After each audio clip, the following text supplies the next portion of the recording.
La pluie en Bretagne ne ressemble à aucune autre. Elle ne tombe pas en fines gouttes comme à Paris, ni en averses passagères comme en Méditerranée.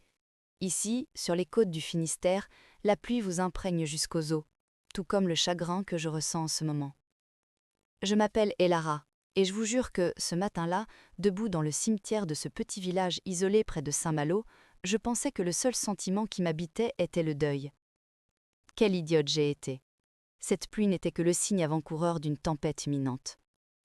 Mon père, Henri, était le gardien du plus ancien des phares de ces côtes, le Sentinelle. Pendant 40 ans, il a veillé sur la lumière de ce phare. C'était un homme dur. Il n'aimait pas parler, il préférait la mer aux gens. Et maintenant, il reposait sous cette terre noire. La cérémonie funéraire était plus fréquentée que je ne l'avais imaginé. Mais il y avait quelque chose d'étrange dans cette foule. Les villageois, les pêcheurs, les anciens amis de mon père, tous me regardaient de loin, avec des regards furtifs, comme si j'avais une maladie contagieuse, ou pire encore, comme s'ils connaissaient un terrible secret que j'ignorais. Au moment où je jetais une dernière poignée de terre sur le cercueil, j'ai senti une main sur mon épaule. Une main lourde, collante et trop familière. En me retournant, je me suis retrouvée nez à nez avec Yves Lemaire. Je le connaissais, pas personnellement bien sûr, mais par les journaux, les actualités locales. C'était la star montante du conseil municipal. Cet homme qui portait toujours des costumes italiens hors de prix, aux dents trop blanches et au sourire trop travaillé. L'homme derrière les projets de développement de la ville. « Toutes mes frondoléances, mademoiselle Elara », m'a-t-il dit. Sa voix était comme du miel versé sur du papier de verre, à la fois douce et irritante. Votre père, Henri, il était comme un frère pour moi. Je fronçai les sourcils. Mon père? Un frère? Mon père détestait les politiciens. Surtout ceux comme Yves qui n'avaient jamais eu les mains calleuses mais seulement tenu un stylo et une coupe de champagne. Je ne me souviens pas que mon père ait jamais parlé de vous, monsieur le maire, dis-je, d'une voix froide. C'est une habitude que j'ai prise en tant que biologiste marin. J'observe, je ne tire pas de conclusions hâtives. Mais cet homme dégageait la menace silencieuse d'un requin s'approchant de sa proie. Yves a souri. À ce moment-là, je m'en veux de ne pas avoir vu l'iceberg derrière ce sourire. « Ah, Henri était très secret, dit-il, en fouillant de la poche intérieure de sa veste. Mais nous étions très proches, surtout ces derniers temps. Nous étions si proches qu'il m'a confié une grande responsabilité dans ces derniers jours. Si vous pensez que cette histoire n'est qu'un drame familial triste, vous vous trompez lourdement. Ce que vous allez entendre dans quelques instants vous glacera le sang. Si vous ne voulez pas manquer l'histoire d'une trahison, d'une ambition démesurée et d'une femme qui a déclaré la guerre à un empire toute seule, cliquez dès maintenant sur le bouton s'abonner et activez les notifications. Car ce que Yves a sorti de sa poche allait transformer ma vie en champ de bataille. Êtes-vous prêts? Continuons. Yves sortit de sa poche une enveloppe pliée et scellée. Le testament de votre père, Elara. Notre notaire, monsieur Dubois, nous attend dans son bureau. Mais je tenais à vous annoncer cette nouvelle en personne. Un testament? Demandai-je. Je ne savais même pas que mon père avait rédigé un testament. Son seul bien était ce phare et les terres arides et rocailleuses qui l'entouraient. Et bien sûr, ces terres appartenaient à ma famille depuis des générations.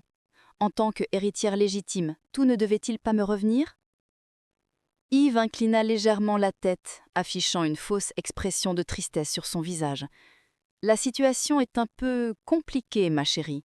Votre père, Henri, pensait que sa santé s'était détériorée au cours des derniers mois et que vous l'aviez, comment dire, abandonné ici, dans cette solitude. Le sang me monta à la tête. Abandonné? Je faisais un doctorat sur les écosystèmes marins à Marseille. C'est lui qui m'y a envoyé. C'est lui qui voulait que je fasse des études. Calmez-vous, dit Yves en agitant sa main dans un geste apaisant. Henri s'inquiétait pour l'entretien de ce terrain et du phare. Il savait que vous étiez habitué à la vie urbaine et que vous ne pourriez pas supporter les conditions difficiles ici. C'est pourquoi... Il a pris une profonde inspiration et lâcha la bombe. C'est pourquoi il a confié la gestion de la propriété à son ami le plus fidèle, c'est-à-dire moi, pour le bien de l'avenir et du développement de la ville. Le monde s'est arrêté un instant. Le bruit de la pluie s'est tu. Le bruit des vagues s'est tu. Seul le sifflement aigu dans mes oreilles subsistait. Quoi? Ma voix n'était plus qu'un murmure. Le phare, ses dépendances et les 50 hectares de littoral qui l'entourent, tout cela a été transféré à l'usage exclusif du conseil municipal sous ma tutelle. Ses yeux brillaient de victoire. À ce moment-là, j'ai compris. Il n'était pas triste, il n'était pas en deuil, il avait l'air d'un marchand qui venait de conclure un marché.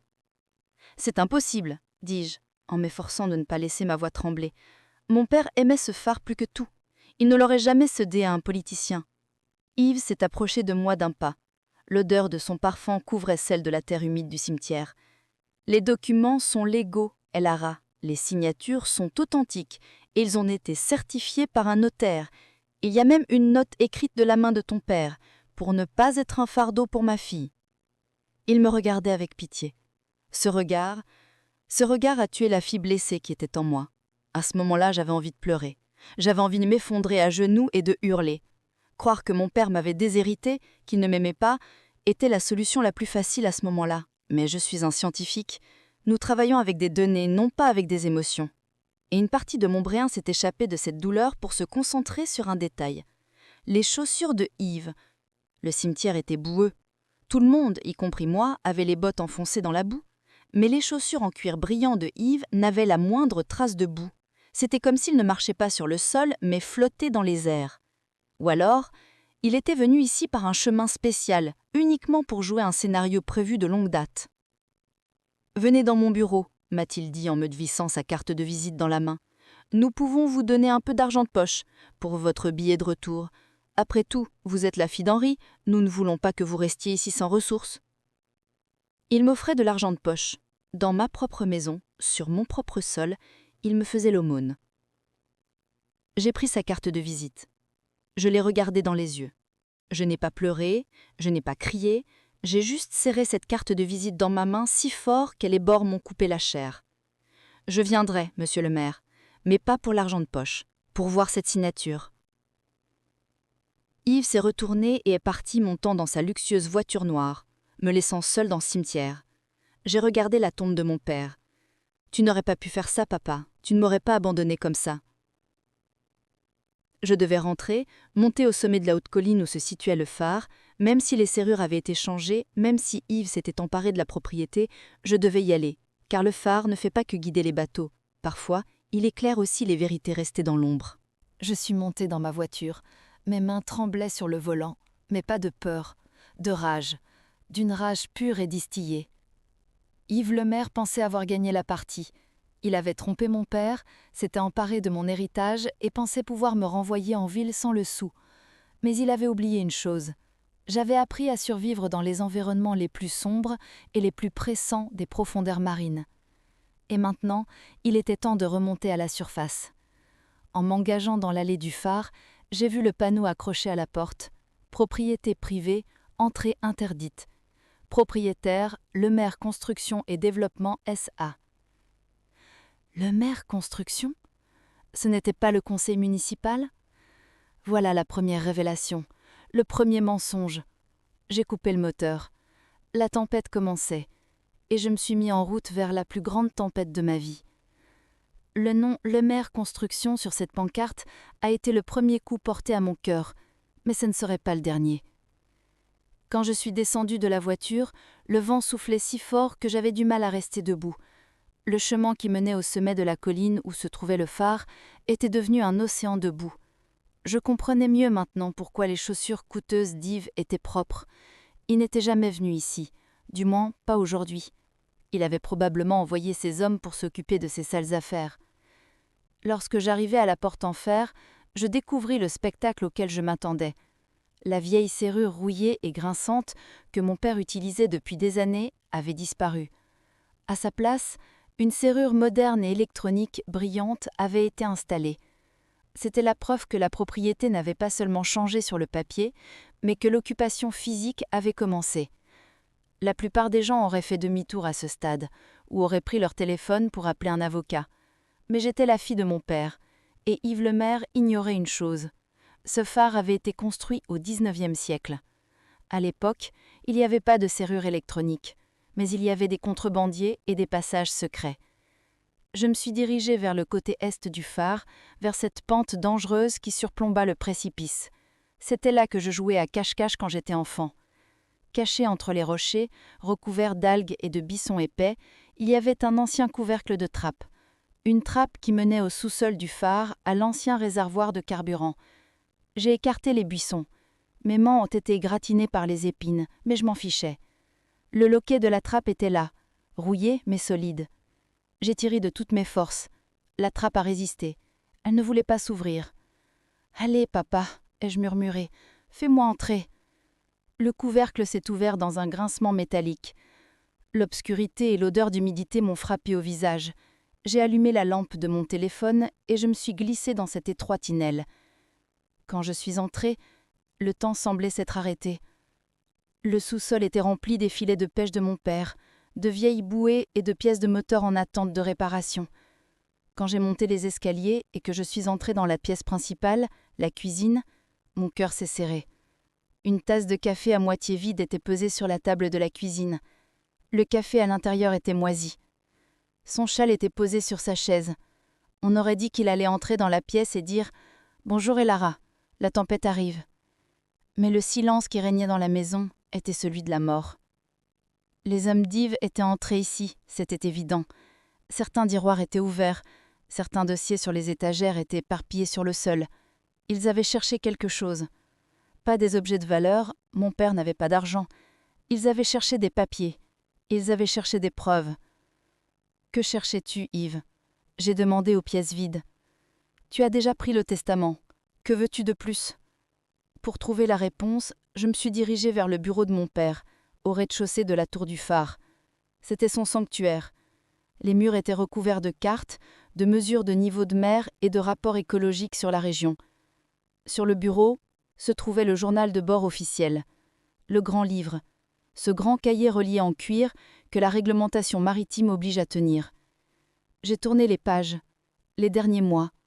12 mars, vent nord-nord-ouest, 40 nœuds, visibilité réduite, système normal. 14 mars, contrôle routinier des gardes-côtes, tout est en ordre. 20 mars, Yves le maire est venu nous visiter, affaire du village. Je m'arrêtais. Affaire du village ? Mon père n'inscrivait jamais de détails personnels dans le registre officiel, seulement des données techniques. S'il avait inscrit le nom d'Yves, c'était un signe. C'était une note consignée dans l'histoire. Mais le plus étrange commençait dans les pages suivantes. L'écriture. L'écriture des notes postérieures au 20 mars avait changé. Elle était tremblante, désordonnée et sans pression. L'écriture soignée de mon père avait disparu, remplacée par les traces d'une main effrayée et pressée. Soit mon père était tombé malade, soit quelqu'un se tenait à ses côtés lorsqu'il écrivait ces lignes. En ce moment même, alors que je regarde les lettres tremblantes dans ce carnet, j'ai du mal à décrire ce que je ressens. Ce n'est pas seulement de la tristesse, mais une pure certitude. Pourquoi une personne écrirait son journal de bord avec peur ? Si vous aussi vous pensez que ces détails ne sont pas une simple coïncidence, aimez la vidéo, car ce que Elara va découvrir dans quelques instants effacera le mot coïncidence du dictionnaire. Si vous êtes prêts, nous allons ouvrir ce compartiment secret. Le journal officiel était un mensonge, ou du moins, c'était une version censurée de la vérité. Je le savais parce que mon père m'avait confié un secret, quand j'avais 10 ans. « Elara », m'avait dit-il en me montrant le vieux baromètre, « la météo est pour tout le monde, mais seuls les capitaines connaissent la véritable histoire de la tempête. » Je me suis approchée du baromètre antique accroché au mur. C'était un appareil lourd et couvert de cuivre. Les hommes d'Yves l'auraient probablement considéré comme un vieux bout de ferraille sans intérêt. Je l'ai décroché du mur. Derrière le panneau de bois, j'ai trouvé le petit loquet, presque invisible à l'œil nu. Je l'ai enfoncé avec mon ongle. Clic ! Le panneau de bois s'est ouvert, et de là est tombé un petit carnet noir enveloppé dans du papier gras. Le véritable journal intime de mon père. J'ai ouvert le paquet, les mains tremblantes. Sur la couverture du cahier, un seul mot était inscrit. Projet X. J'ai tourné la première page. La date remontait à seulement 3 mois avant sa mort. Ils sont revenus aujourd'hui. Yves n'était pas seul. Il était accompagné de 2 hommes qui la présentaient comme des ingénieurs géologues. Ce n'étaient pas des ingénieurs. Ils portaient des chaussures de ville, mais leurs yeux ressemblaient à ceux des requins. Ils ont dit qu'ils voulaient étudier les récifs côtiers. Mais la carte qu'ils avaient en main ne montrait pas le littoral, mais le fond marin. Une carte de prospection pétrolière. J'en ai eu le coup. Yves m'a fait une offre. Juste une signature, Henri, m'a-t-il dit. Cède-nous ce terrain et tu vivras comme un roi jusqu'à la fin de tes jours. Ta fille sera sauvée. J'ai refusé. Cet endroit n'est pas à vendre. C'est le nid des oiseaux marins. C'est le refuge des phoques. La page suivante était encore plus effrayante. L'écriture était si appuyée que le papier était sur le point de se déchirer. Ils ont menacé, pas moi, et Lara. Sais-tu à quel point les accidents sont fréquents à Marseille, Henri ? A dit Yves. Les incendies de laboratoire, les bateaux qui coulent. À ce moment-là, j'ai compris. Ils ne négociaient pas avec moi. Ils me prenaient en otage. Mes larmes ont fini par couler, mais pas de chagrin, de colère. Mon père, cet homme têtu et fier, s'était incliné pour me protéger. Il avait signé ce testament, ce maudit bout de papier, uniquement pour qu'il ne m'arrive rien. Et Yves, lors des funérailles, avait pu se présenter devant moi et m'appeler mon frère. Je suis arrivée à la dernière page du cahier. Une part de visite y était agrafée. Elle portait le logo d'une société énergétique internationale, Vortex Energy. Et en dessous, une note manuscrite. Date de début du forage, 15 juin. J'ai regardé le calendrier. Nous étions le 12 juin. Il ne me restait que 3 jours. Pas pour récupérer l'héritage, je n'avais que 72 heures pour sauver cette côte, la mémoire de mon père et tout cet écosystème d'une catastrophe pétrolière gigantesque. À ce moment-là, j'ai entendu un bruit d'or, le bruit d'un moteur. Pas une seule voiture, un convoi. Je me suis précipitée vers la fenêtre. J'ai vu 3 SUV noirs et un engin de chantier s'approcher de la porte du phare. Il y avait écrit « Le Maire Construction » sur le bulldozer. Yves ne s'y attendait pas. Dès que la propriété lui a été transférée, ils sont venus pour commencer la destruction. J'ai serré le cahier contre ma poitrine. « Tu veux la guerre, Yves ?» ai-je dit entre mes dents. « Alors nous allons faire la guerre. Mais cette fois, c'est moi qui vais déclencher la tempête. » En bas, la serrure à code de la porte a bipé. Ils étaient à l'intérieur. Il était trop tard pour s'enfuir. Se cacher n'avait aucun sens. Je glissais le journal intime dans ma poche arrière. Je rassemblais mes cheveux et j'enfilais le célèbre cabanot de marin de mon père, celui qui annonçait les tempêtes. Je me suis arrêtée en haut des escaliers et j'ai attendu que la porte s'ouvre. La porte s'ouvrit, 3 hommes entrèrent, accompagnés du vent. Ils ne portaient pas de costume. Ils ne semblaient pas appartenir au monde stérile d'Yves Lemaire. C'étaient des types grossiers, à la nuque épaisse, du genre à provoquer des bagarres dans les bars du port. À leur tête se trouvait un homme chauve, qui avait une vieille cicatrice de couteau sur le visage. Ils n'ont pas été surpris de me voir au sommet des escaliers. Yves avait manifestement deviné que je pouvais être à l'intérieur. « Mademoiselle et Lara », dit l'homme chauve, dont la voix ressemblait à une machine de chantier roulant sur des cailloux. « Vous n'êtes pas au bon endroit pour pleurer votre père. Cet endroit a désormais une propriété privée. » J'ai porté ma main à mon journal intime dans ma poche. Mon cœur battait à tout rompre dans ma poitrine. Mais mon visage arborait l'expression célèbre de mon père face à la tempête, l'indifférence. « Qui êtes-vous » demandai-je, ma voix résonnant sur les murs de pierre. « Les chiens en laisse d'Yves. » Il a ri. Ses dents jaunes brillaient dans l'obscurité. « Nous sommes la sécurité de Lemaire Construction, et nous sommes venus vous raccompagner dehors, gentiment, ou en vous traînant. À vous de choisir. » Les 2 hommes derrière lui se sont dirigés vers les escaliers. À ce moment-là, je devais faire un choix. Pouvais-je leur donner le journal que j'avais en main et sauver ma vie ? Jamais. Ce journal, c'était la vie de mon père. Ce journal, c'était l'avenir de cette côte. Il ne me restait qu'une seule option. Les battre sur leur propre terrain, selon mes propres règles. Mon père m'avait appris que le phare n'était pas seulement une source de lumière, mais aussi une machine. Et toute machine comporte des pièces dangereuses. J'ai posé doucement ma main sur un vieux levier rouge fixé au mur. Ce levier était un mécanisme d'alarme à fumée datant de l'ère avant l'électricité moderne. Il était relié à des réservoirs d'air comprimé et n'avait pas été utilisé depuis des années. « Je vais sortir d'ici », dis-je d'une voix calme. « Mais avant, je veux vous faire écouter la chanson préférée de mon père. » Ce qui va se passer dans quelques instants pourrait vous rendre sourd. Si vous vous attendez à voir Elara se battre contre ces 3 hommes, c'est que vous ne la connaissez pas. C'est une scientifique, pas un boxeur, et les scientifiques utilisent les données et l'environnement à leur disposition. Si vous aimez voir l'intelligence triompher de la force brute, aimez cette vidéo, car ce plan d'échappement est digne d'un manuel scolaire. J'ai abattu mon bras de toutes mes forces. Boum! Le son n'était pas une explosion, c'était un coup physique. Dans l'espace acoustique confiné de la lanterne avec le sifflet de brume de 130 décibels, la perception du temps et de l'espace a disparu. Les hommes se sont écroulés là où ils se trouvaient, les mains sur les oreilles. Ce son déséquilibre, donne l'envie de vomir et empêche de réfléchir. J'étais prête, j'avais déjà mis les bouchons d'oreilles que j'avais sortis de la poche de mon manteau. Pendant qu'ils se tordaient de douleur sur le sol, je suis passée à l'action. Je ne suis pas courue vers eux en descendant les escaliers.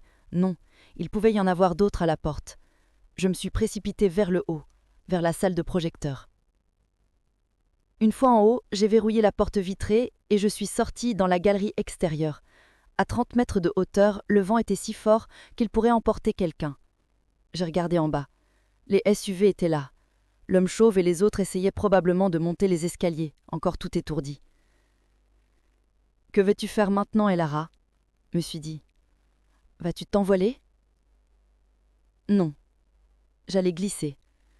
Sur la façade externe du phare, il y avait un ancien système de poulies utilisé pour nettoyer les vitres et une robe cordée solide attachée. Mon père ne l'avait pas utilisé depuis des années à cause de ses rhumatismes, mais il prenait toujours soin d'elle. J'ai enroulé la corde autour de ma taille. Je me suis fiée au plein d'épaisseur du manteau. Et je me suis laissée tomber dans le vide. Le vent m'a projeté contre le corps du phare.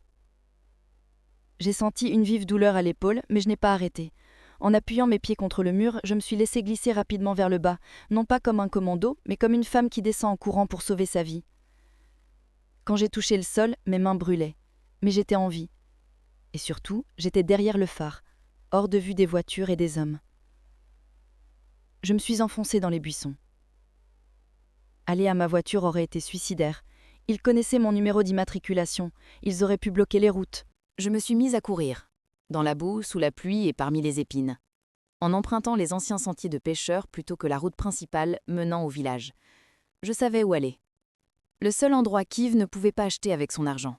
La maison de Madame Gauthier, une ancienne avocate à la retraite, grincheuse et qui détestait les projets de modernisation d'Yves. Après une demi-heure de course, j'ai atteint les ruelles de l'arrière-ville. La maison de Madame Gauthier était, tout comme elle, une vieille bâtisse en pierre recouverte de lierre. J'ai frappé à la porte. « Madame, ouvrez, c'est Elara !» La porte s'est entr'ouverte. Madame Gauthier est apparue, une canne à la main, vêtue d'une robe de chambre. Elle avait 70 ans, mais ses yeux étaient toujours aussi perçants. En me voyant dans cet état, trempée, couverte de boue et tremblante, elle ne m'a posé aucune question. Elle m'a fait entrer et a verrouillé la porte. « Et Yves a donc fini par passer à l'action », dit-elle sans surprise ni crainte dans la voix. Seulement un constat froid. Je sortis le journal qui était resté sec malgré la pluie et le posai sur la table. « Il a fait pire que ça, madame », ai-je dit, à bout de souffle. « Ils ont tué mon père. Et maintenant, c'est au tour de l'océan. » Madame Gauthier regarda le journal, puis me regarda. Son visage prit une expression que je n'avais pas vue depuis longtemps. L'envie de se battre. « Je vais faire du thé, » dit-elle. « Et ensuite nous allons planifier comment renverser le règne de ce salaud. » À ce moment-là, mon téléphone vibra. Numéro inconnu. Je répondis. C'était la voix d'Yves, calme, posée et mortelle. « Elara, votre petit spectacle au phare était très impressionnant. Mais vous ne pensez pas pouvoir vous échapper, n'est-ce pas? Si vous ne m'apportez pas ce journal, non seulement vous, mais aussi votre laboratoire à Marseille, votre carrière, là-bas, et même votre projet sur les tortilles de mer que vous aimez tant, tout sera réduit en cendres. » J'ai pris une profonde inspiration. La peur avait disparu. Elle avait laissé place à la concentration que mon père ressentait lorsqu'il tenait la barre pendant les tempêtes. « Yves, dis-je, tu ne sais pas ce qu'est une tempête, mais tu vas l'apprendre. Je ne t'apporterai pas ce journal. Je vais en faire le dernier clou de ton cercueil. » J'ai raccroché le téléphone et retiré la batterie. Madame Gauthier sourit. « Voici la fille d'Henri. » La cuisine de Madame Gauthier était chaude malgré la tempête qui faisait rage dehors. Mais la froideur qui se dégageait des documents posés sur la table me glaçait les os. Le vieux loup de l'avocat lisait le journal de mon père avec la minutio d'un chirurgien examinant son patient. « Yves pressé, dit Gauthier en me regardant par-dessus ses lunettes. Et un homme pressé commet des erreurs. Quel genre d'erreur ? Demandai-je en réchauffant la tasse de thé chaude que je tenais dans ma main. Mon adrénaline était retombée, laissant place à une profonde fatigue, mais je n'avais pas le luxe de dormir. Gauthier désigna une page au milieu du journal. « Regarde, la date ici. Il a signé l'accord préliminaire avec Vortex Energy le 15 mai. Mais ton père est mort le 10 juin. Donc, Yves a vendu à un géant international de l'énergie un bien qui ne lui appartenait pas encore. N'est-ce pas illégal ? C'est illégal, dit Gauthier, en souriant. Mais plus important qu'encore, c'est un pari. Yves a donné à Vortex la garantie que le forage commencerait le 15 juin. Si les machines ne fonctionnent pas à cette date, le contrat sera annulé et Yves devra payer des millions d'euros de dommages et intérêts. Il fera faillite. Mes yeux se sont mis à briller. Donc le temps n'est pas son ami, mais son ennemi ? Exactement, répondit Gauthier. Si nous allons au tribunal, le procès durera des mois. Pendant ce temps, Yves effectuera le forage, détruira la nature et empochera l'argent. Lorsque nous gagnerons le procès, il ne restera plus qu'un littoral pollué par le pétrole. Alors nous devons l'arrêter sur le terrain, non pas devant les tribunaux. Nous devons faire annuler ce contrat. Gauthier ôta la tête. Yves organise ce soir un grand dîner commémoratif au Yacht Club, soi-disant en l'honneur de ton père Henri. Mais son véritable objectif est de présenter le nouveau projet de développement, c'est-à-dire le forage, à la population locale et à la presse en l'édulcorant. Et je parie que les représentants de Vortex Energy seront également présents. Je me levai. J'irai. Tu ne peux pas y entrer comme ça, Elara, dit Gauthier. La sécurité est très stricte, tu n'as pas d'invitation, et tu es actuellement la fugitive la plus recherchée de la ville. J'ai souri. C'était le sourire que j'avais lorsque je me lançais dans une expérience difficile au laboratoire. Je connais comme ma poche l'entrée des serveurs, la ventilation de la cuisine et les salles du personnel de ce club. J'y ai fait la plonge 3 saisons pour payer mes études universitaires. Un éclat diabolique apparut sur le visage de Gauthier. Il frappa le sol avec sa canne. « Très bien. Voici donc le plan. Tu vas t'infiltrer à l'intérieur, mais pas pour manger. Pour entrer dans la suite privée de Yves. Nous devons trouver le contrat original ou la preuve du pot de vin. Pas un document numérique, mais un document signé à l'encre. Pourquoi ? Parce que les données numériques peuvent être manipulées. Mais Yves est lieu genre. Il ne stocke pas ses secrets les plus dangereux dans le cloud. Il les garde dans son coffre-fort, là où il se sent le plus sécure. Dans quelques instants, Elara entrera dans la tanière du loup. Non pas déguisée en agneau, mais en chasseuse invisible. Si elle se fait prendre, elle perdra non seulement son héritage, mais aussi sa liberté. Il suffirait d'une seconde à Yves pour la dénoncer à la police comme voleuse. Si vous voulez savoir comment se terminera cette opération d'infiltration à haut risque, aimez la vidéo. Car ce que Elara va trouver n'est pas seulement un bout de papier, mais une carte qui changera le destin de toute la ville. À la tombée du nuit, la tempête s'était un peu calmée, mais le brouillard recouvrait la ville comme une lourde couverture. C'était parfait pour moi. Le Yacht Club était le bâtiment le plus luxueux du port. Lumière, lustres en cristal et voitures de luxe. À l'intérieur, les rires fusaient. Les personnes qui devaient pleurer la mort de mon père sabraient le champagne et trinquaient aux mensonges d'Yves. Je me suis faufilée à l'arrière du bâtiment, là où se trouvaient les poubelles. L'ancienne porte du personnel était codée, mais je savais que le code n'avait pas changé depuis 10 ans, 1985, l'année de création du club. J'ai tapé le code. Clic. La porte s'est ouverte. Je me suis faufilée à l'intérieur. La cuisine était en plein chaos. Les chefs criaient, les serveurs couraient dans tous les sens avec leurs plateaux. Personne n'a prêté attention à cette silhouette vêtue d'une combinaison noire, coiffée d'une casquette et transportant une caisse de bière.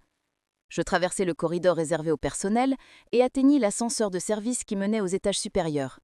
La suite d'Yves se trouvait au dernier étage. Quand je suis sortie de l'ascenseur, le corridor était vide. Mes 2 gardes attendaient devant la porte de la suite. Il m'était impossible d'entrer par les moyens classiques. Une alarme incendie ? Non, si le bâtiment était évacué, Yves reviendrait dans sa chambre. Une coupure de courant, les générateurs se mettraient en marche en 10 secondes. C'est alors que j'ai remarqué le placard de nettoyage au bout du couloir. Et je me suis souvenu d'une chose que mon père m'avait apprise. Les gens ne voient pas les domestiques et Lara. Ils ne sont qu'un élément du décor. Je suis entrée dans le placard, j'ai trouvé un uniforme de femme de chambre. Il était un peu étroit mais ça allait. J'ai attaché mes cheveux en un chignon serré. J'ai pris un chariot de ménage et j'y ai empiné beaucoup de serviettes. J'ai baissé la tête et je me suis approchée des gardes. Mon cœur battait à tout rompre.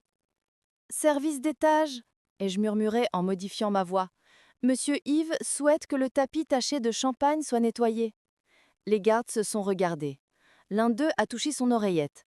Centrale, un agent d'entretien a-t-il été demandé? J'ai retenu mon souffle. Si la réponse était non, je ne pourrais pas m'enfuir en courant. Un grésillement retentit dans la radio. Oui, le serveur à l'intérieur a renversé une bouteille. Dépêchez-vous. Quelle chance! Oh, quel karma!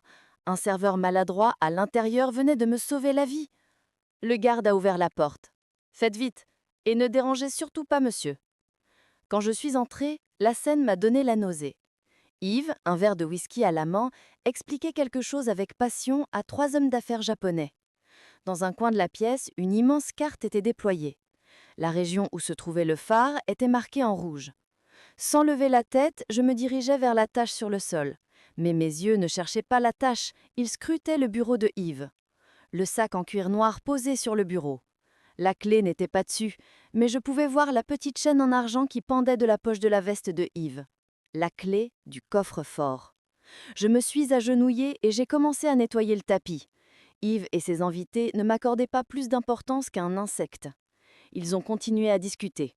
« Ne vous inquiétez pas, messieurs, disait Yves en anglais. La fille ne posera pas de problème. Le droit successorel est de notre côté. Demain matin, les engins de chantier entreront dans les récifs. Et le rapport écologique? Qu'en sera-t-il du statut de zone sensible? Yves rit. Ce rapport est actuellement dans le coffre-fort, ou plutôt sa version modifiée. Le vrai rapport, quant à lui, eh bien, j'attends demain pour le détruire. Une fois la tempête passée, ce sera beaucoup plus poétique de jeter ces papiers à la mer. Je me retins de lever la tête. Le vrai rapport était dans le coffre-fort, et il serait détruit demain. Je devais le récupérer maintenant. Mais comment? Yves n'avait pas retiré sa veste. À ce moment-là, Yves se leva. « Messieurs, la vue depuis le balcon est magnifique. Je vais vous montrer la lumière du phare. Pardon, l'ancienne lumière. » Il conduit ses invités sur le balcon. Il ôta sa veste et la suspendit au dossier du fauteuil. C'était l'occasion rêvée. La porte du balcon se referma. Seule leur silhouette était visible à travers la vitre. Je me suis immédiatement levée. Je fouillai dans la poche de la veste, mes doigts touchèrent le métal froid. J'ai pris la clé. Je poussai le tableau derrière la table. Je trouvai le coffre-fort. Je tournai la clé. Clic. Le coffre s'ouvrit. Il contenait des liasses de billets, une arme et un dossier bleu. J'ai pris le dossier. J'ouvris la couverture. Confidentiel. Rapport d'analyse réelle de l'écosystème côtier du Finistère. Conclusion. Forage impossible. Risque élevé de destruction. C'était ça. J'avais la bombe nucléaire dans mes mains. Je glissais le dossier parmi les serviettes sales dans le chariot de ménage. Je refermai le coffre-fort. Je remis la table en place. J'allais remettre la clé dans sa poche quand la porte du balcon s'ouvrit. Yves entra. Il me faisait face. Je restai figée, la main près de la poche de sa veste. Nos regards se croisèrent. Yves a plissé les yeux. Son faux sourire a disparu. « Vous », murmura-t-il, mais sa voix suffit à glacer l'atmosphère de la pièce. « Vous n'êtes pas la nouvelle femme de chambre. » Il fit un pas vers moi. « Et Lara ?» La seconde où nous avons regardé un l'autre avec Yves Lemaire m'a semblé durer une éternité. Il y avait une lueur familière dans ses yeux. C'était le regard d'un maître d'échecs avant de faire son coup de grâce. La porte derrière moi était fermée. Il se tenait devant moi et derrière la porte du balcon se trouvaient les représentants d'une des plus grandes compagnies énergétiques du monde. « Et Lara » répéta-t-il, cette fois d'une voix plus forte et menaçante. « Sors ta main de ta poche et éloigne-toi de ce chariot de nettoyage. » Il était un homme intelligent. Il avait compris que j'avais pris le dossier. « Rends-moi service, Yves, » dis-je en priant que ma voix ne tremble pas. « Écarte-toi de mon chemin, sinon, ce soir, ta réputation tant chérie sera ruinée. » Yves rit, un rire sec et sans âme. « Que vas-tu faire » crier. Mes gardes à la porte sont très sensibles à l'insonorisation. Mes invités sur le balcon ne parlent pas français. Tu ne peux pas sortir d'ici, petite fille. Tu vas réparer ton manque de respect envers ton père en me donnant ce dossier. » Il fit un pas vers moi. Il tendit sa main. « Donne-le-moi. » À ce moment-là, je me souvins d'une règle que mon père m'avait apprise sur le bateau. Si tu ne peux pas changer le vent, adapte tes voiles en conséquence. Je n'avais pas assez de force pour vaincre Yves, mais j'avais les outils nécessaires. Je sortis ma main de ma poche, mais elle n'était pas vide. Dans ma paume, je tenais le spray détartrant industriel que j'avais discrètement pris dans le compartiment latéral du chariot de nettoyage. « Tiens, dis-je, et j'ai vaporisé le spray sur le visage confiant et souriant de Yves. « Oh !» Alors que Yves se couvrait le visage des mains et trébuchait en arrière, le temps s'est ralenti pour moi. Son cri était si fort que les gardes à l'extérieur ne pouvaient ne pas l'entendre. La poignée de la porte a été forcée. Boum, boum. Elle était loirée, mais combien de secondes pourrait-elle résister à mon épaule? Je me suis précipitée vers la porte et j'ai tiré le verrou. Non, pas pour l'ouvrir, pour la fermer. Puis j'ai renversé le chariot de ménage de toutes mes forces contre la porte. « Mes yeux! Espèce de salope! Mes yeux me brûlent !» criait Yves en se tordant de douleur sur le tapis. J'ai balayé la pièce du regard. La seule issue était le balcon. J'ai couru ouvrir la porte du balcon. Le vent et la pluie se sont engouffrés à l'intérieur. 3 hommes d'affaires japonais, une coupe de champagne à la main, me regardaient avec stupéfaction. Ils ne s'attendaient pas à ce qu'un agent d'entretien aveugle le propriétaire de l'appartement et se précipite sur le balcon. « Sumimasen !» ai-je crié en courant vers la balustrade. J'ai regardé en bas. Nous étions au 3e étage. Sous nos pieds, il n'y avait pas de sol en béton, mais la terrasse en bois du club et, en dessous, des vagues déchaînées. « Tu ne peux pas faire ça, Elara, » me suis-je dit. C'est de la folie. Mais j'ai entendu le bruit de la porte qui se brisait derrière moi. Les gardes étaient entrés. Sur la terrasse, j'ai vu un poteau métallique qui soutenait l'auvent de l'étage inférieur. Il était glissant, il pleuvait, mais c'était ma seule chance. J'ai enlevé mes chaussures, j'ai posé mes pieds nus sur le métal et je me suis laissé tomber dans le vide. En ce moment, Elara, à 15 mètres de hauteur, s'accroche à un poteau graisseux, essayant de survivre alors que sous ses pieds se trouvent des rochers et des vagues déchaînées. Si vous avez trouvé passionnant ce moment où une biologiste marine s'est transformée en star d'action, n'oubliez pas d'aimer la vidéo, car ce qu'elle s'apprête à faire n'est pas seulement une fuite, mais un geste qui va réduire à néant tout le plan de Yves. Mes mains glissaient, le vent me secouait comme un drapeau, mais mes muscles étaient animés d'une force surhumaine due à la peur. Je n'ai pas glissé lentement, mais rapidement. Mes mains étaient brûlées par le frottement, mais je ne ressentais aucune douleur. Une fois arrivé au 2e étage, j'ai pris appui sur le mur avec mes pieds et j'ai sauté sur la tente en dessous. Bam! La tente s'est déchirée et je suis tombée comme un sac de pommes de terre sur les tables du restaurant en dessous. Les assiettes se sont cassées, les fourchettes ont volé dans les airs. La foule élitiste qui dînait a poussé des cris. « Terroriste !»« Voleur !» a dit un autre. Je me suis relevée, j'étais couvert de sauce et d'eau de pluie, mais le dossier bleu était toujours là, sur ma poitrine, au sec et en sécurité. J'ai levé les yeux, les gardes du corps de Yves m'avaient visé avec leurs armes depuis le balcon. « Baissez-vous !» ai-je crié en me jetant sur la table la plus proche. Ils n'ont pas tiré, il y avait trop de témoins. C'était ma chance.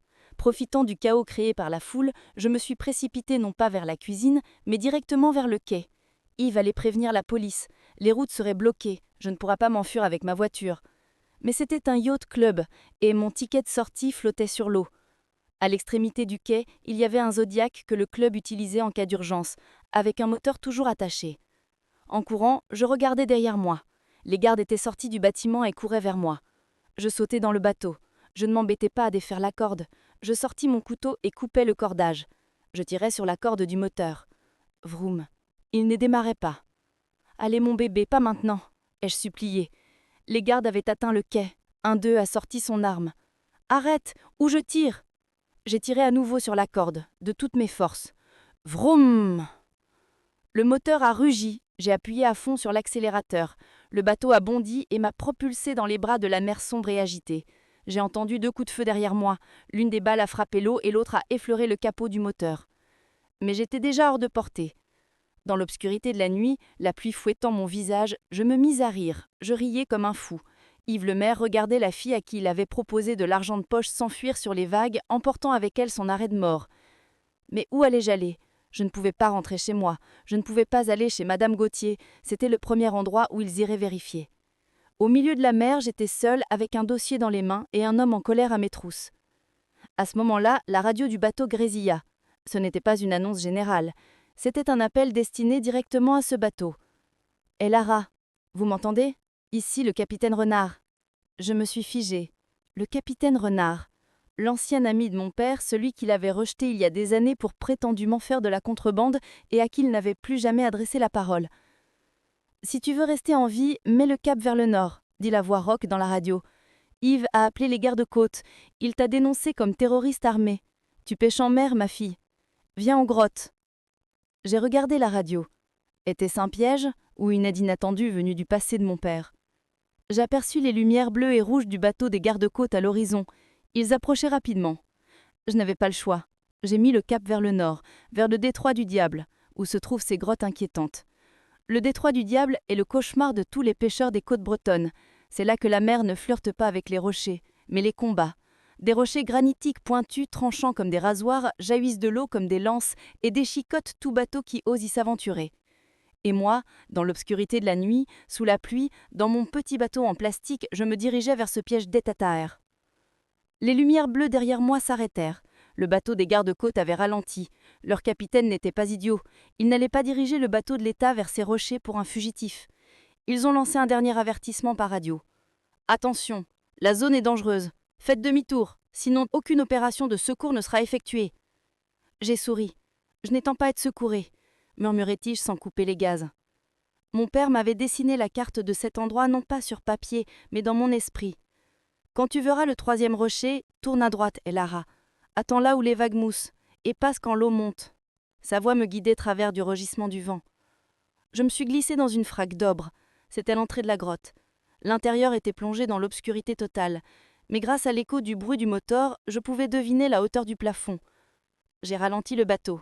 Mes yeux s'habituèrent à l'obscurité et j'ai vu au loin un faible vaisseau de lumière jaune.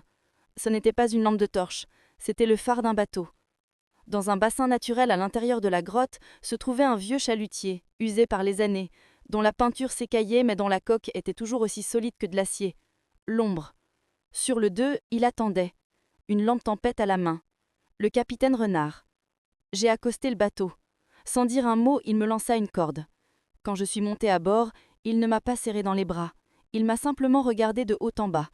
Son visage ressemblait à de la peau brunie, par le sel marin et le tabac vieilli. Il était borgne et portait son fameux cachot in noix black. « Henri avait raison, » dit-il d'une voix qui grinçait comme une charnière rouillée. « Tu as les yeux de ta mère, mais l'entêtement de ton père. »« Pourquoi m'as-tu sauvé, Renard ?» demandai-je en glissant mes mains tremblantes dans les poches de mon manteau. « Mon père ne te parlait même pas. Il te considérait comme un criminel. » Renard retira sa pipe de sa bouche et eut un rire amer. « C'est ce que tu crois. Ton père t'a raconté des histoires, petite fille. Henri a cessé de me parler parce qu'il savait que si nous parlions, Yves s'en prendrait aussi à moi. Il m'a rié de sa vie pour me protéger. » Ces mots me frappèrent comme une gifle sur mon visage gelé par le froid. « Viens, » dit Renard en désignant la cabine. « Tu dois te réchauffer. Et il y a des choses que tu dois voir. » La cabine était chaude et paisible, contrairement à la tempête qui faisait rage dehors. De vieilles cartes, du matériel radio et une photo défraîchie accrochée au mur. Mon père et Renard, dans leur jeunesse, posaient en souriant devant le phare de Le Sentinelle. Renard me tendit un rhum chaud. « As-tu trouvé ce que Yves recherchait ?» Je posai le dossier bleu que je serrais contre ma poitrine sur la table. « Le rapport est là, le vrai rapport, qui prouve que le forage détruira l'écosystème. » Renard ne toucha même pas au dossier. « Ce bout de papier sera utile au tribunal, Lara, mais Yves peut acheter les tribunaux. Il invite les juges à dîner, fait taire les experts. Tu ne peux pas le combattre sur son terrain. Que me suggérez-vous ?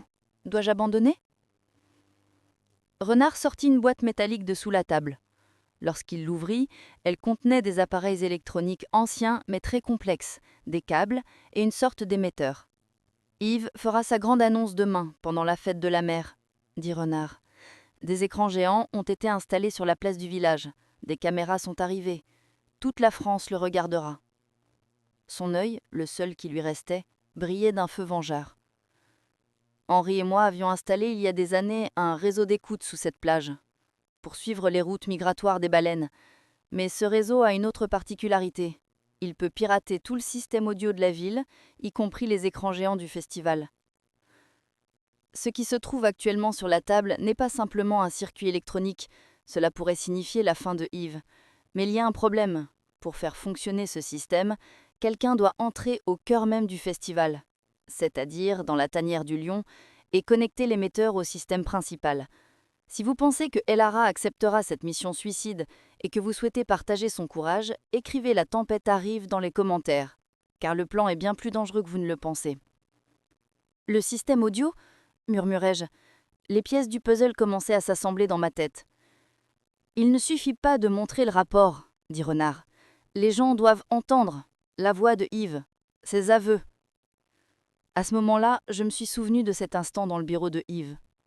Juste avant d'appuyer sur le décliqueur, je lui avais parlé, et j'ai mis la main dans ma poche, mon téléphone. Il était dans son étui étanche. Avant d'entrer dans le bureau, j'avais activé l'enregistrement vocal, suivant les conseils de Madame Gauthier. J'ai sorti mon téléphone. J'ai lancé l'enregistrement. La voix de Yves s'éleva. « Comme vas-tu faire ? Tu ne peux pas t'en sortir, petite fille. Tu vas réparer ton manque de respect envers ton père en me donnant ce dossier. Le vrai rapport est dans le coffre-fort, ou plutôt la version modifiée.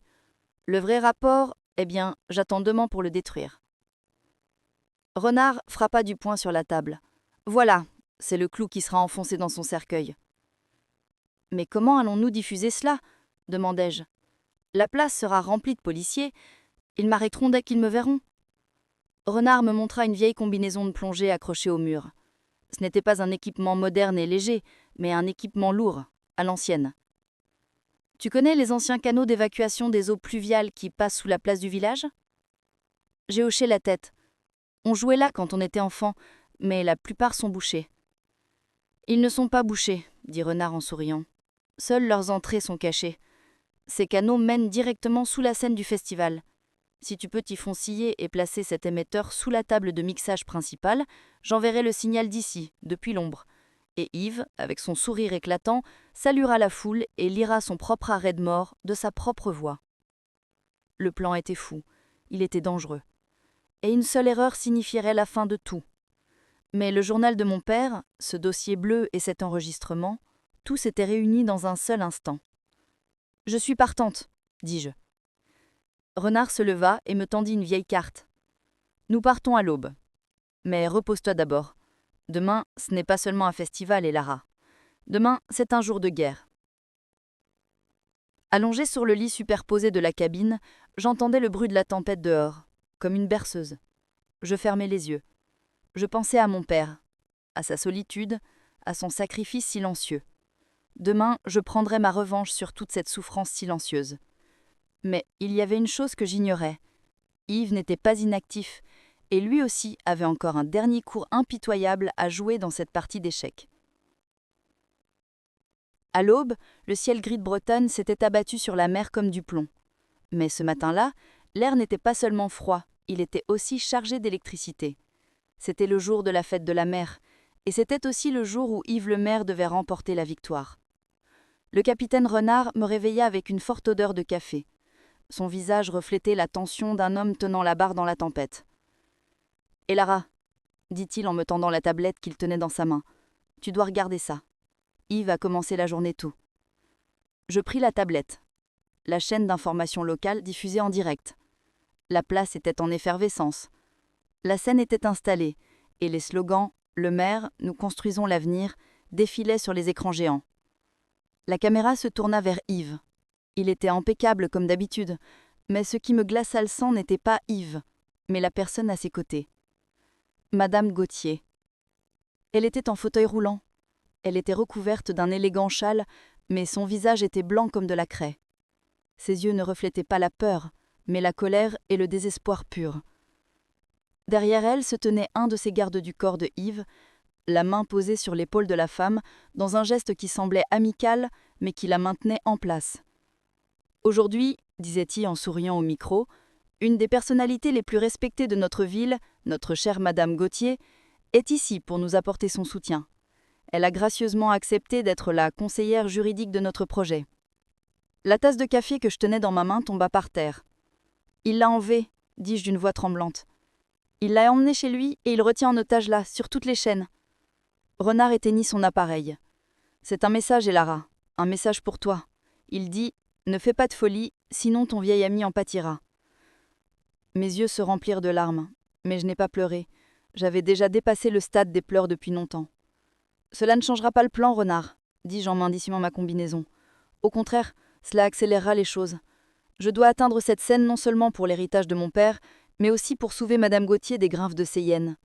Imaginez, votre ennemi a pris en otage votre ami le plus proche et lui sourit devant le monde entier.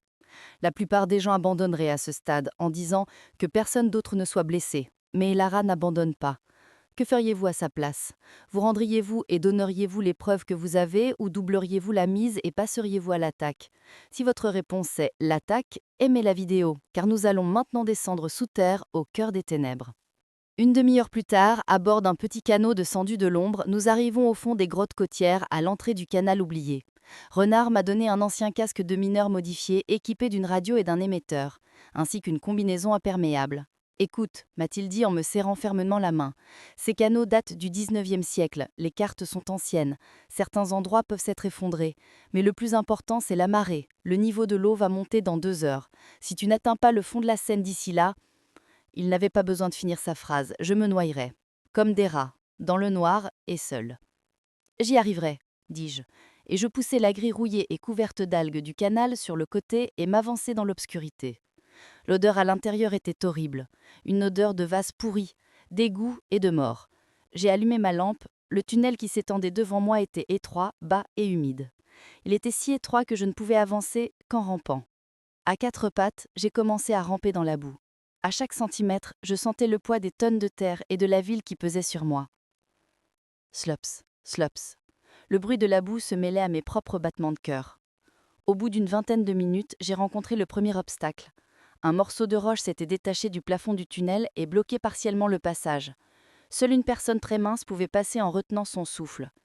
J'ai baissé la fermeture éclair de ma combinaison. J'ai retiré le pull épais que je portais. J'ai frissonné lorsque l'air froid et l'eau sale ont touché ma peau, mais je devais réduire mon volume. En frottant mon dos contre le plafond, j'ai essayé de me glisser sous le rocher. J'étais coincé. Ma cage de thoracique appuyait contre le rocher. Je ne pouvais plus respirer. La panique m'étreignait la gorge comme une main glaciale. « Tu vas mourir ici, Elara », me dit une voix intérieure. « Personne ne retrouvera ton corps. » Je fermais les yeux, je pensais à mon père, je pensais au regard désespéré de Madame Gauthier sur la place. « Non », dis-je entre mes dents. Je vidai mes poumons de tout l'air qu'elles contenaient. Je laissai mes côtes se détendre, et d'un dernier effort douloureux, je me propulsai de l'autre côté. J'avais réussi, mais je n'avais pas le temps de me réjouir. L'eau m'arrivait aux chevilles, la marée commençait à monter. J'ai accéléré. Je ne rampais plus, je courais à moitié penché. Des sons très sourds ont commencé à monter d'en haut. Boum, boum, boum. Des basses, le festival avait commencé. La musique jouait. Cela signifiait que j'étais proche de mon objectif. J'ai finalement atteint le puits vertical indiqué sur la carte. C'était la bouche d'égout de la place principale où la scène était installée. J'ai grimpé les marches rouillées, j'ai levé la tête. La lumière filtrait. La radio dans mon oreille a grésillé. La voix de Renard était saccadée. « Elara, tu m'entends? Yves va commencer à parler, dépêche-toi. » J'ai sorti l'émetteur de mon sac. Je devais trouver le faisceau de câbles juste sous la plaque d'égout. Ils étaient là, de gros câbles noirs qui menaient au système audio principal de la scène. J'ai sorti le couteau de poche que j'avais dans ma poche. J'ai dénuré l'insulation extérieure du câble. Mes mains tremblaient. Si je coupais le mauvais câble, le système s'éteindrait. Et Yves reporterait son discours sous prétexte d'un problème technique. Je ne voulais pas le faire taire, mais modifier sa voix. Rouge ou bleu? Je me souvenais d'une vieille blague d'électricien de mon père. Le bleu représente toujours la mer, le rouge le danger. Les ondes sonores sont comme la mer et Lara, suis le bleu. J'ai dénuré le câble bleu, j'ai fixé les pinces crocodiles du transmetteur au fil de cuivre, la petite LED du transmetteur s'est mise à clignoter. Rouge, rouge, vert. La connexion était établie. J'ai pris une profonde inspiration. « Renard !» je chuchotais dans le talkie-walkie. « À toi, c'est à toi de jouer. » À ce moment précis, j'ai entendu des passés lourds sur la plaque d'égout au-dessus de moi, et une voix. La voix de Yves, tout près, juste au-dessus de moi. « Oui, mes amis !» criait Yves, probablement debout sur la plaque où je me trouvais. Aujourd'hui, ici, nous enterrons le passé et nous marchons vers l'avenir. En bas, dans l'obscurité, l'odeur des égouts, j'ai souri. « Tu ne peux pas enterrer le passé, Yves, » murmurai-je une voix dans mon placard. Je fis signe à Renard. « Maintenant !» Sous la plaque d'égout, dans l'obscurité, je retenais mon souffle. Au-dessus, la voix de Yves Lemaire résonnait dans la place. Chaque mot était un mensonge savamment choisi.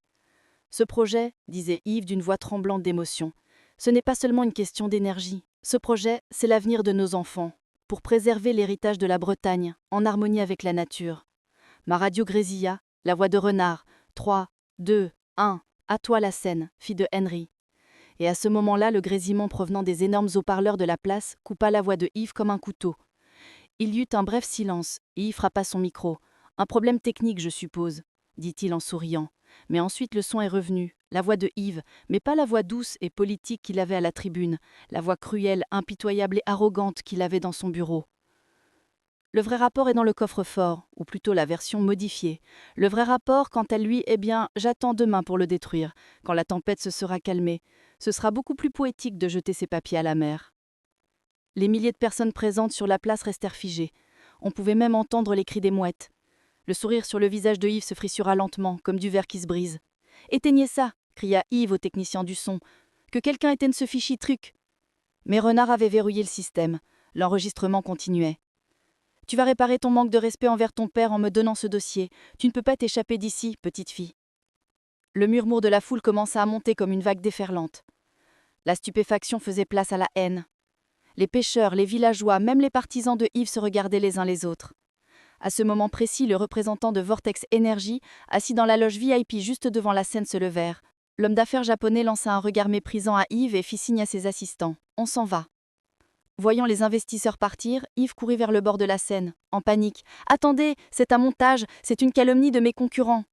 Mais il était trop tard. Le voile de l'autorité était tombé. Qu'y a-t-il de plus satisfaisant que de voir s'effondrer la tour qu'un tyran a construite avec son arrogance ? L'expression de terreur sur le visage d'Yves valait bien toutes les souffrances endurées par Elara.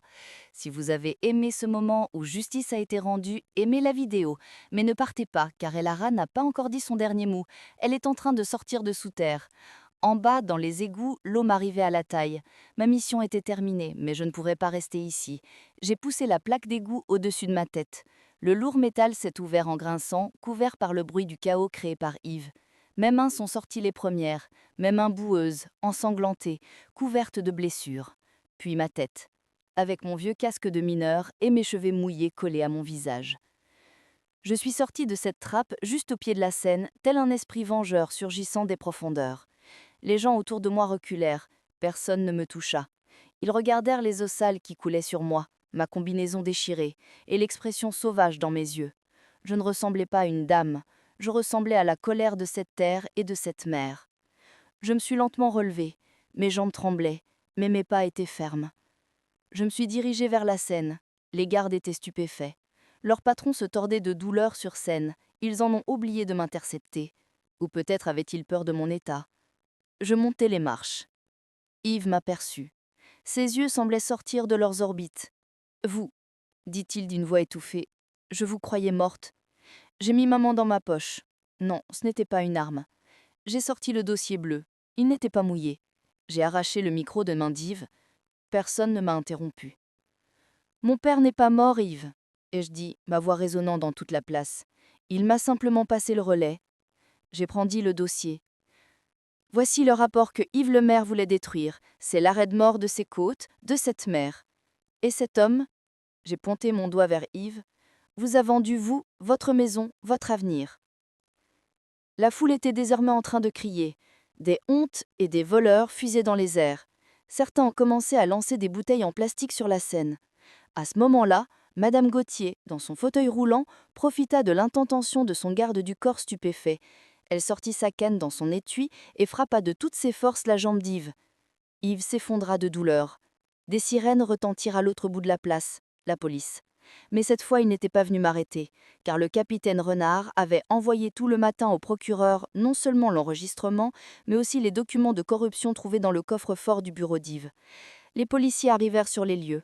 Yves gisait par terre, au pied de mes bottes boueuses.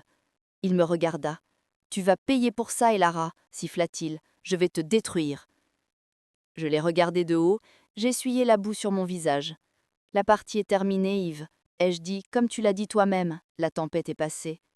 Lorsque les policiers ont relevé Yves et lui passé les menottes, j'ai cherché quelqu'un dans la foule. Tout au fond, j'ai aperçu le capitaine Renard, debout sur sa camionnette, il m'a fait un clin d'œil et a levé sa pipe en lard. J'ai pris une profonde inspiration. J'ai respiré l'air marin, cet air salé et pur. L'odeur d'égout a disparu, et il n'y avait plus que l'odeur de la liberté. Mais l'histoire ne s'arrête pas là, car après chaque tempête, il faut nettoyer les débris échoués sur le rivage.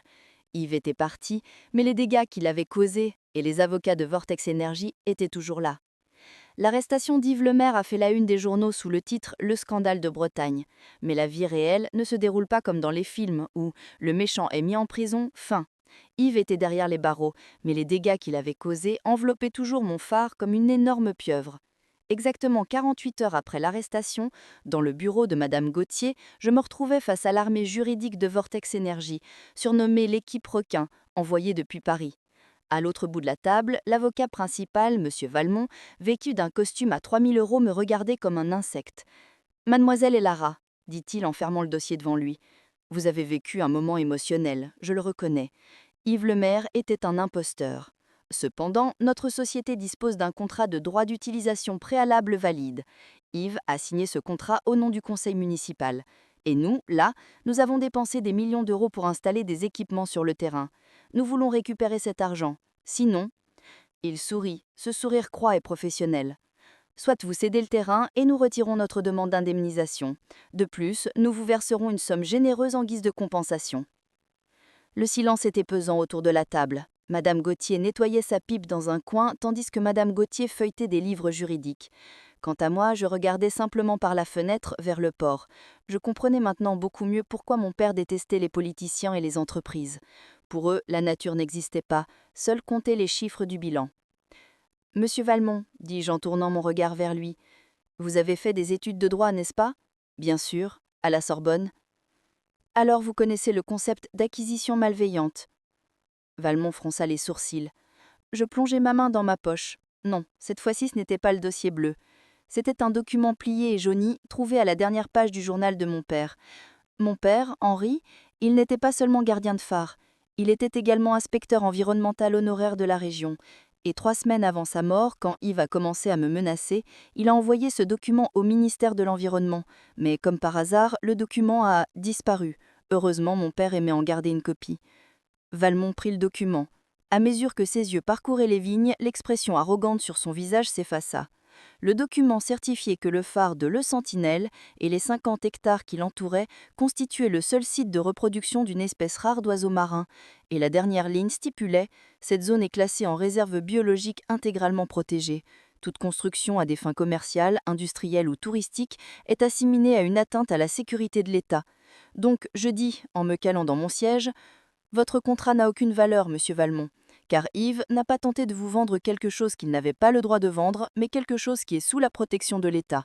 Si vous intentez un procès, je demanderai personnellement que votre entreprise soit jugée pour atteinte au domaine public et sabotage écologique. Et croyez-moi, la foule qui se trouve sur la place va camper devant le tribunal. Valmont regarda le document, puis il me regarda, puis il regarda Madame Gauthier. Madame Gauthier haussa les épaules, comme pour dire tant pis. Valmont se leva. Il rassembla ses dossiers. Notre entreprise exprime ses regrets pour ce malentendu. Bonne journée. Lorsque la porte se referma, ce ne fut pas un cri de victoire qui retentit dans la pièce, mais un profond soupir de soulagement. Vortex était parti. L'héritage était sauvé. Parfois, la victoire ne consiste pas à terrasser son ennemi, mais à le regarder tomber dans le piège qu'il a lui-même tendu. Ce que vous allez entendre dans quelques instants est la preuve que la justice peut être poétique. Si vous aimez le sentiment que justice a été faite, aimez cette vidéo. Car ce qui est arrivé à Yves Lemaire et à ses complices vous réconfortera le cœur. Les semaines qui ont suivi ont été une période de nettoyage pour la Bretagne. Le premier à tomber fut le notaire Dubois. Il fut prouvé qu'il avait collaboré avec Yves, imité la signature de mon père et falsifié le testament. Sa licence fut révoquée. Lorsque la police a fait une descente dans son bureau, elle a trouvé dans son coffre-fort un registre dans lequel il consignait les pots de vin qu'il avait reçus de Yves. Dubois est aujourd'hui jugé pour fraude et falsification de documents et risque 10 ans de prison. Puis, il y a eu le skinhead qui a fait éruption chez moi, celui que Yves appelait son agent de sécurité. Il s'appelait Bruno. Il a conclu un accord avec le procureur. Il a avoué que Yves ne menaçait pas seulement moi, mais aussi 2 entrepreneurs locaux qu'il considérait comme des concurrents, et qu'il avait même incendié le bateau de l'un d'eux. Bruno ira en prison, mais il emmènera Yves avec lui. Et Yves? Ah, Yves le maire. Je voulais voir de mes propres yeux ce qui lui était arrivé. En tant qu'avocat, je me suis rendu avec Madame Gauthier à la prison où il était détenu en attente de son procès. Il nous attendait dans la salle de visite. Son costume italien coûteux avait disparu, remplacé par un uniforme de prisonnier gris et informe. Ses cheveux étaient en bataille. Ses dents brillantes semblaient jaunies. Mais surtout, la lueur dans ses yeux, cette arrogance avait disparu. Quand elle m'a vu, elle se recroquevillait sur sa chaise. « Que veux-tu » m'a-t-il demandé d'une voix rauque.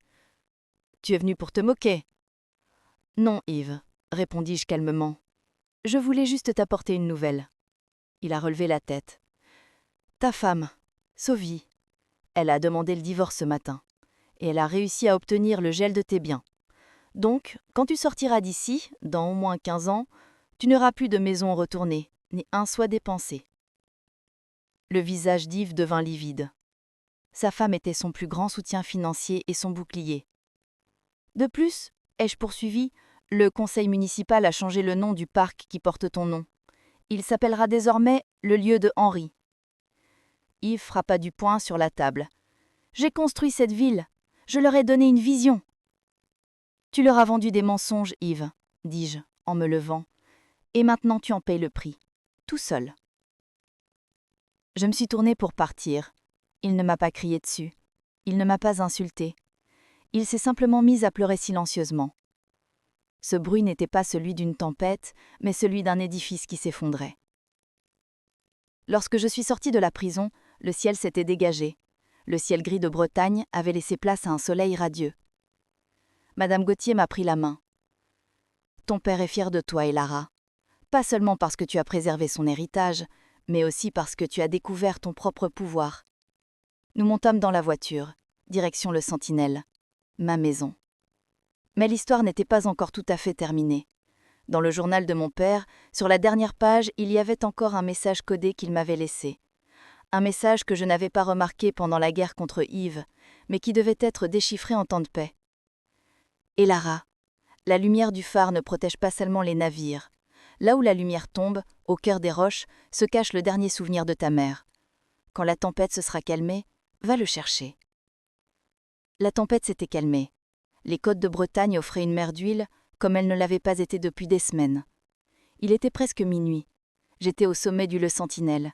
Mais cette fois, ce n'était pas pour fuir, mais pour comprendre. La dernière note de mon père résonnait dans mon esprit. À l'endroit où la lumière tombe. J'ai actionné l'énorme ferronnier du phare. Ce faisceau lumineux familier et rythmé a percé l'obscurité et a commencé à tourner au-dessus de la mer. 1, 2, 3. À chaque tour, la lumière éclairait pendant une seconde un point précis des roches escarpées en contrebas. C'était ce qu'on appelait le rocher de la Sirène, une petite crique difficile d'accès qui apparaissait à marée basse. C'était sûrement cet endroit dont parlait mon père. Je descendis l'ancien sentier. Sous la lumière de la lune et l'éclairage rythmique de la lanterne, j'ai trouvé la petite cavité cachée entre les roches. Parmi les algues, il y avait un petit couvercle en pierre tellurique, manifestement sculpté par les mains de mon père, sur lequel étaient collés des soquillages. J'ai soulevé le couvercle. À l'intérieur, il y avait une boîte en acier inoxydable étanche. Lorsque j'ai ouvert la boîte, je n'ai pas trouvé d'or ou de diamants. À l'intérieur, il y avait une lettre écrite de la main de ma mère, qui sentait encore la lavande, et un petit sac en velours. Les mains tremblantes, j'ai lu la lettre petit à petit, à la lumière du phare. Ma chère fille Elara, si tu lis cette lettre, cela signifie que ton père et moi ne sommes plus à tes côtés. Mais ne t'inquiète pas, nous sommes toujours présents dans les bruits de la vague. Ton père et moi ont dépensé chaque centime que nous avons épargné pendant des années pour protéger cette terre. Mais nous avons gardé quelque chose pour toi. Cette pochette contient la rare perle bleue de Bretagne que m'a léguée ma grand-mère et que nous n'avons pas vendue même durant la guerre. Ton père disait toujours, si nous la vendons, nous pourrons réparer le phare, mais je ne l'ai pas laissé faire. Non, Henri, lui disais-je, cette perle est l'avenir d'Elara. Un jour, elle changera le monde. Et ce sera son premier pas. J'ai ouvert la pochette. À la lumière de la lune, la perle brillait comme le bleu le plus profond de la mer. Sa valeur matérielle était immense. Elle valait peut-être une fortune, mais sa valeur spirituelle était inestimable. À ce moment-là, j'ai compris. Le véritable héritage n'était pas cette terre ni cette perle. Le véritable héritage, c'était la confiance qu'il m'accordait. C'était de cet amour et cette résistance que des hommes comme Yves ne pourraient jamais comprendre ni acheter. J'ai serré la perle dans ma main. Merci maman. Merci papa. L'histoire s'arrête ici, mais la légende d'Elara ne fait que commencer. Vous avez été témoin de la façon dont une femme, grâce à son intelligence et à son courage, a changé non seulement son héritage, mais aussi le destin d'une toute ville.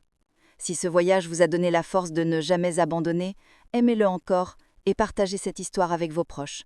Et n'oubliez pas, même dans la tempête la plus dense, il y a toujours une lumière.